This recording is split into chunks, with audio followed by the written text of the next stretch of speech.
Hello, and welcome to the Transfers podcast, a brand new football channel where we take you inside the world's most popular sport.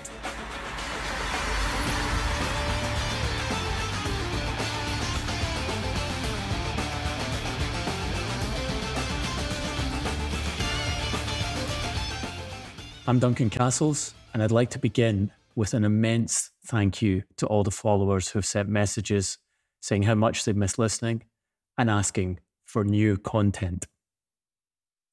The good news is this all-new podcast for football's summer window, the Transfers podcast. We're launching it because so many of you have told us that you could find no substitute for our, let's just call it, distinctive take on football, for the unique way we delivered news, insight and analysis on the elite level of the European game. This new podcast arrives with a new partner. We are the Transfers podcast, powered by FootballTransfers.com, one of the most innovative and ambitious websites covering the sport. Football Transfers aren't simply providing a platform for the pod and its associated content. They will help us deliver new insight through their advanced player analytics.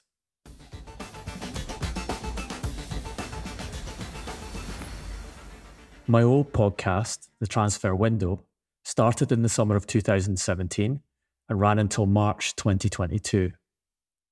The back catalogue amounts to 435 episodes, which have accumulated multiple millions of listens. That pod had two core contributors throughout its 5-year run: myself and my best friend, Ian McGarry. Ian died on the 25th of March, 2022. By that time, we'd known each other for 20 years, working together for 19 of them.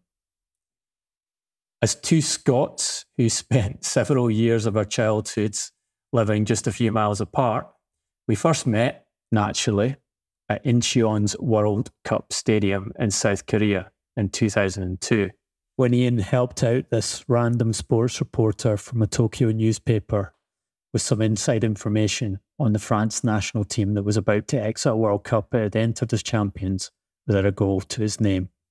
A year later, I called Ian to ask some advice on finding newspaper work in London. His guidance helped me get my first job at a UK national, the Daily Mail, for whom he was football correspondent at the time. All of this was entirely characteristic of Ian McGarry. Immense generosity, an innate ability to make friends quickly, and the effort he always went to look out for the people around him. Though Ian shared so much and shared so easily with friends, he kept the fact of his illness to a very close few.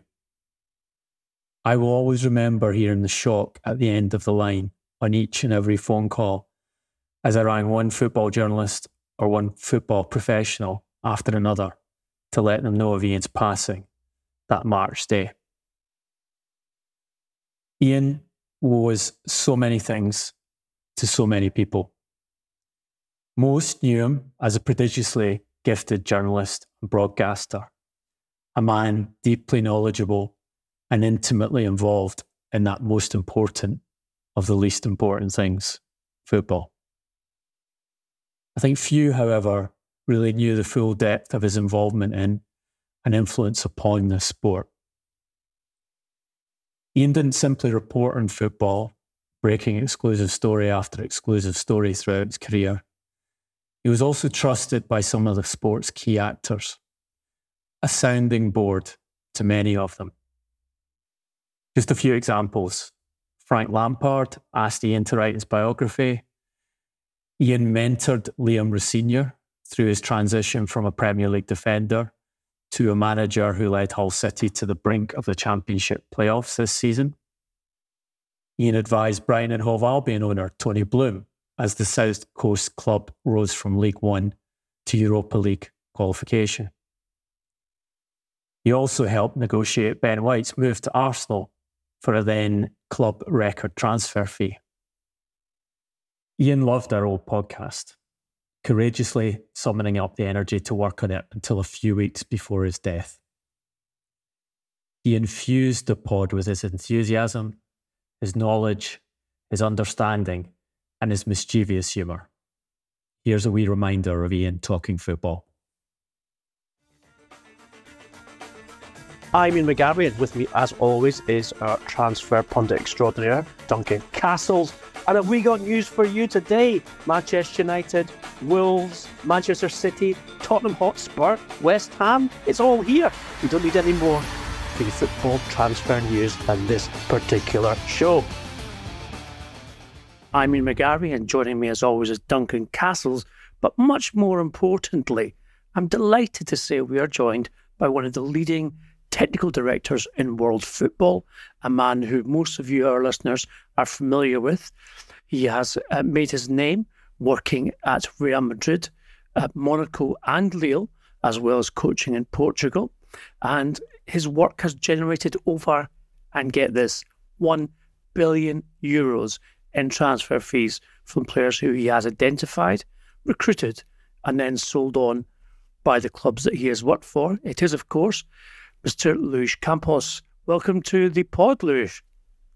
Thank you. Thank you, Ian. Thank you. Thank you, Duncan. First of all, I want to thank you for the invitation to participate in this podcast. It is an honor to be here and exchange ideas with you about this wonderful game that is football. But even more delighted to say that we're also joined by someone who Duncan and I have known for a long time and has, let's just say, he's been a bit of a chameleon in recent years in terms of changing his particular role in football. He started out a bit as an administrator in football, founding the Scottish Premier League back in the late 90s. He's also been on several UEFA committees in that role as well, and now has managed to turn himself into an advisor and investor in sports business. Roger Mitchell, how do you do it? Long time no hear, Ian. How are you? Very good, very good. And all the better for hearing you from the lovely town of Como. Yeah, I'm delighted to be on this with you and Duncan, because I think you've done a great job and I've got my kind of like sports content strategy hat on here. I think you've found a really good position for this podcast. The numbers show that.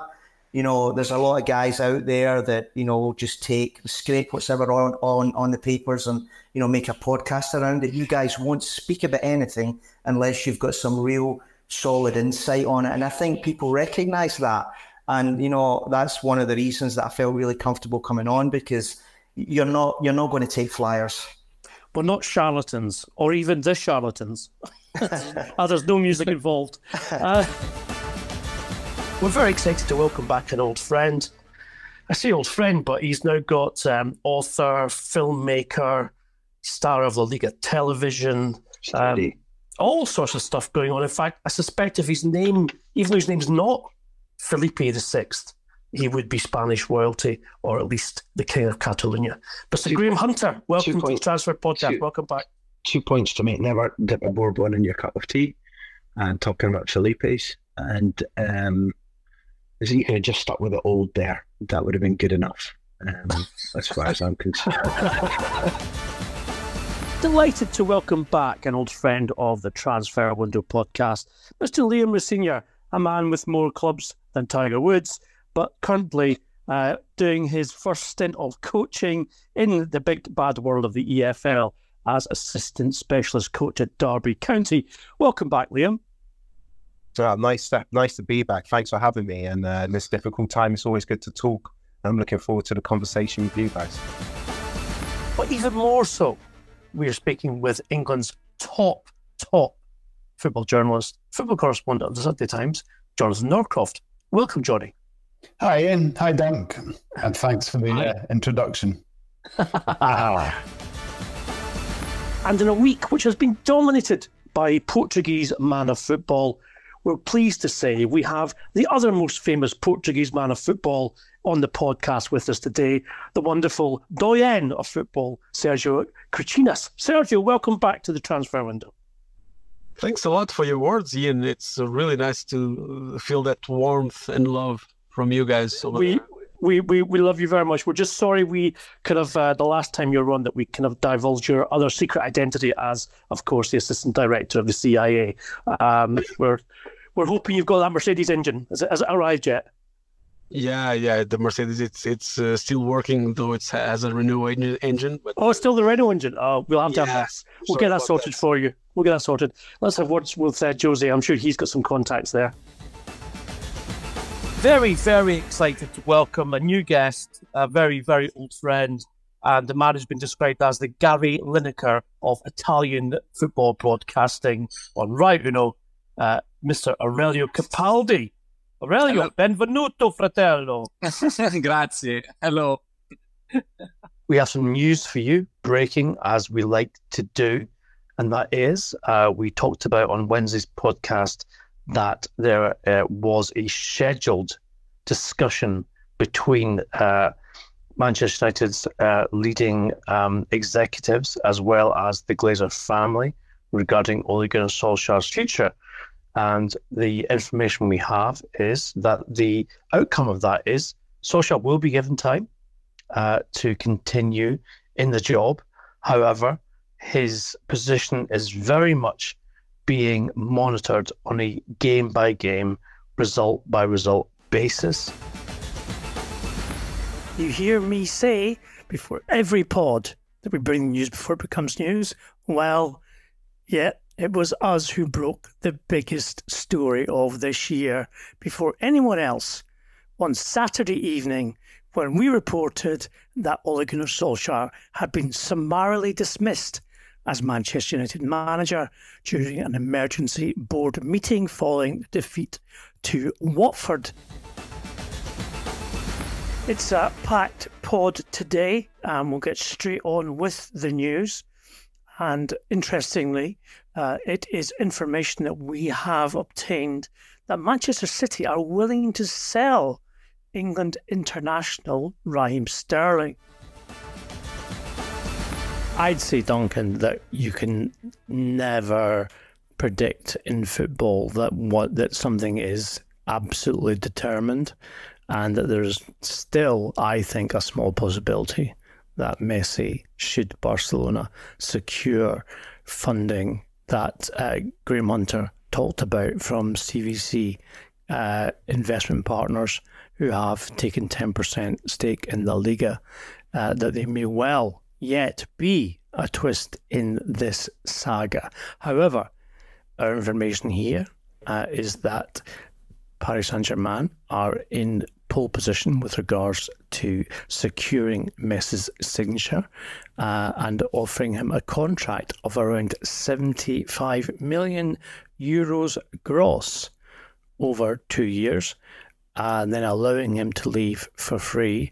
And as we know, he has an ambition to play in Major League Soccer in America, and that would be something which he obviously would be attracted to. I'm going to start with some news, as we always like to, and that is a renewed offer from Manchester United to Leicester City for Harry Maguire. It still doesn't quite match Leicester City's expectations because the upfront payment is £60 million with £20 million in add-ons, which of course takes it up to Leicester's expected valuation of the player at 80, but it doesn't take it to the 80 million up front, which we understand that Leicester are hoping for on the basis of reinvesting that money in this particular transfer window. Duncan, is he really worth £80 million, and do you think this is going to work? Well, I think the listeners know my views on Harry Maguire, and my sense that it's absurd to pay that kind of price for a player who hasn't played Champions League football yet. And talking to people in the European game who are paid to recruit players, they find it bizarre that Manchester United are prepared to go to that level for a player. I think particularly when Ole Gunnar Solskjaer gives his first press conference in Australia on the pre-season tour and says, we're Man United and we don't have to overpay either. You have to have the right players for the right price. And honestly, I don't even think 60 million straight with no bonuses is the right price for Harry Maguire. But if that's the player Solskjaer is asking United to recruit, and United feel that's the solution to their defensive issues, then the test will be what happens when they get them in the team. Here at the transfer window, we understand that one of the major, if not the most major problem facing Lampard is a divided dressing room. Now, this is not the same as him having lost the dressing room. That's not the case. We're informed that the dressing room was divided along two lines. That one is, of course, the young English players who Lampard has nurtured and brought through into the first team at Chelsea, who the other players feel are more protected and more favoured than them. And by that I mean, of course, the very expensive imports, Chelsea having spent around £213 million in the summer market, including Kai Havertz and Timo Werner. We start, and where else would we start than the news on Leo Messi leaving Barcelona? If you doubted our tagline about news before it becomes news, then please go back to Tuesday, when 5 or 6 hours before confirmation was announced that Messi had indeed asked to leave Barcelona, the Transfer Window podcast brought you that news, as well as the news of Manchester City's very, very deep interest in taking the player to the Etihad.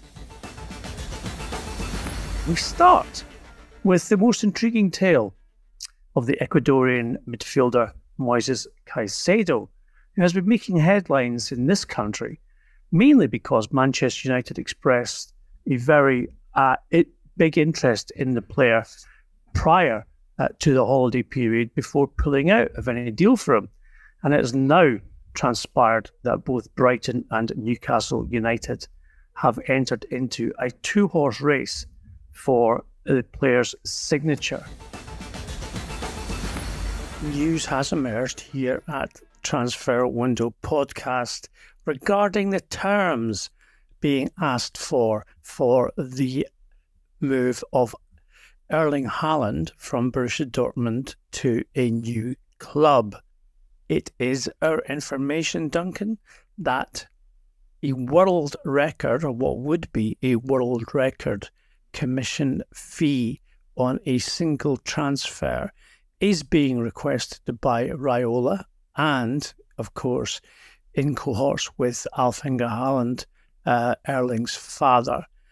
We understand that sum to be around 55, that's 55 million euros. That is a sum which Florentino Perez is balking at.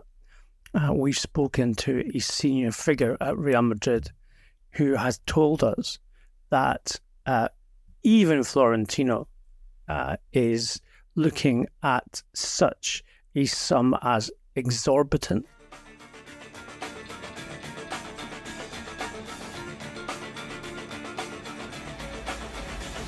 This will be a managerial magic roundabout pod after a week of dramatic moves among some of Europe's biggest clubs with regards to sacking, recruiting and looking for new managers.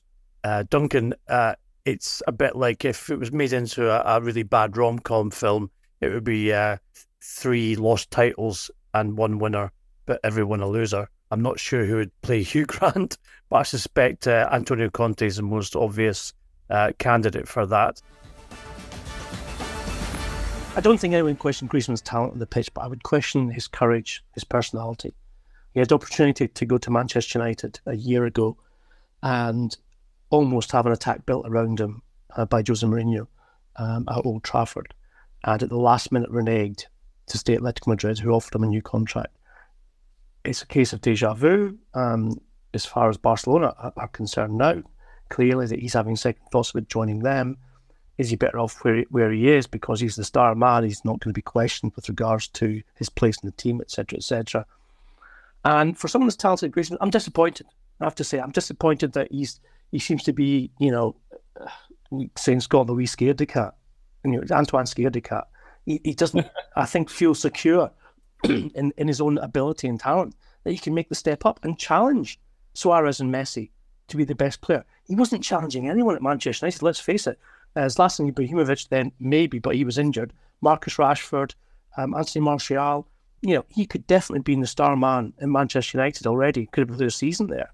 And yet he turned that opportunity down. So if I'm a coach right now of any team in that elite list, which Barcelona and Manchester United are, I'd be saying, can we actually trust this guy's nerve? Can we trust his personality? Is he able to make that step up? Because he seems to me to keep turning down, or certainly in the case of Manchester United he did.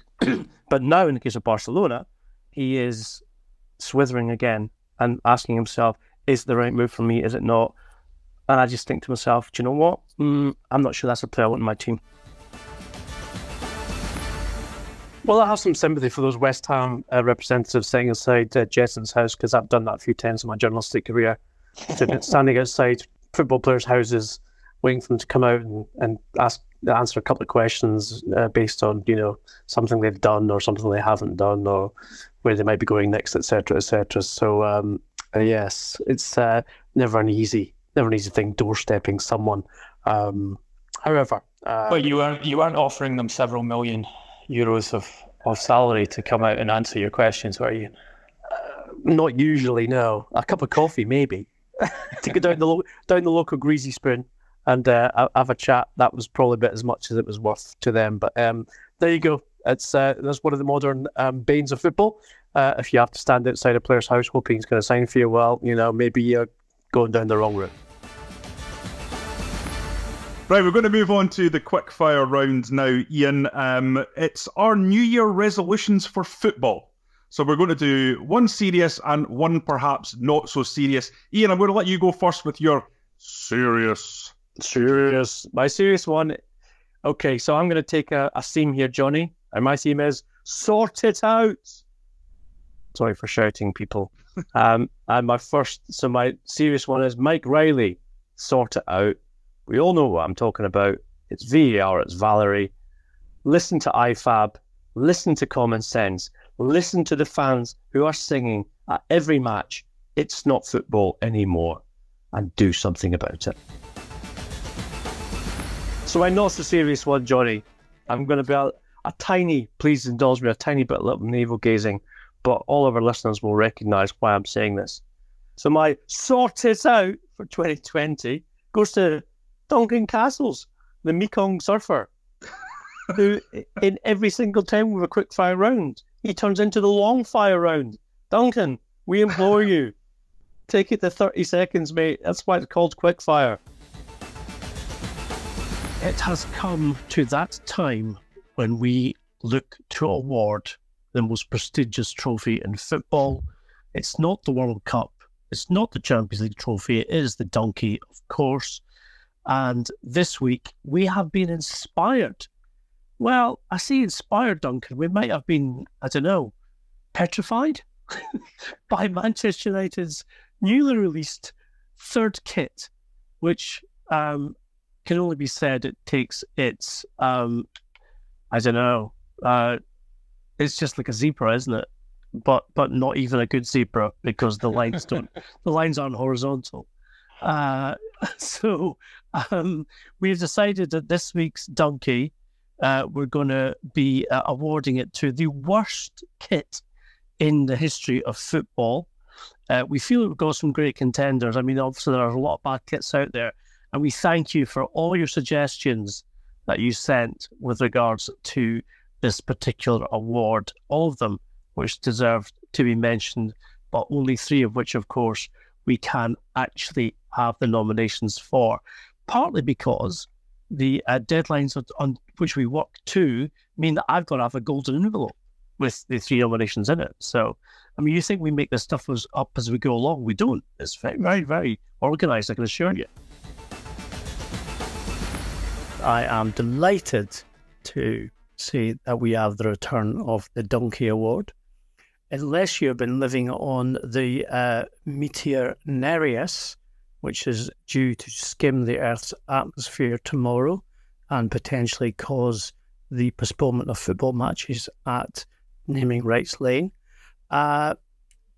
then you will have heard that there has been some controversy regarding the British government and the fact that, yet again, they have been breaking the same COVID rules that they've been setting for the rest of the country in having gatherings this time last year, where those rules were flaunted, and the Prime Minister, of course, had no knowledge whatsoever, despite having attended, allegedly, one of them himself.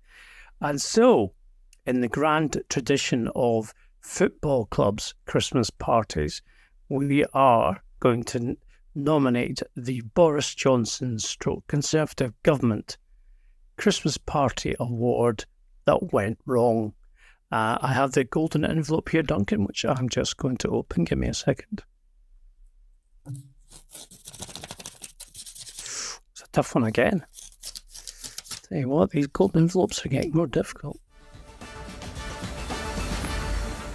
I think we should mention here your good friend, Supersize Sam, who seems to be firing up his for Granada in the TalkSport studios and gently reminding Ed Woodward that things are so bad at Manchester United that relegation isn't an impossibility for them. And who do you turn to when you worry about relegation in the Premier League? I'd like to think of a kind of, again, the listeners will be aware that I'm, someone who pictures things which other people don't want to picture.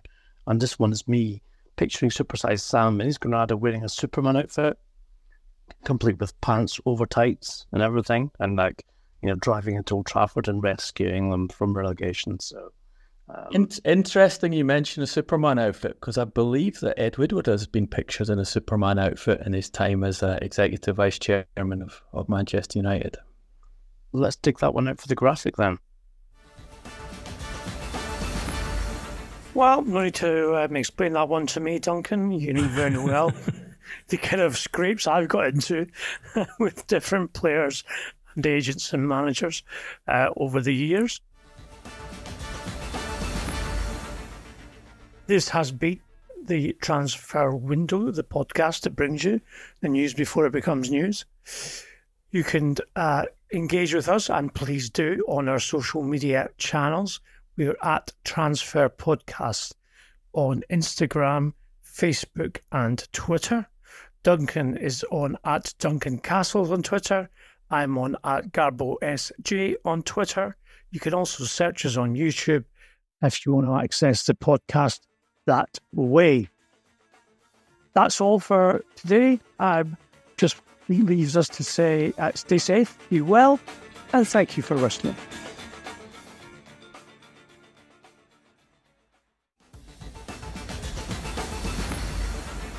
This new podcast won't be the same, because without Ian, it simply cannot be the same. But what we will do over the coming months on the Transfers podcast is to try and bring you something that's true to the intelligence, enthusiasm, and spirit of the man. Until next week, stay safe, be well, and thank you for listening again.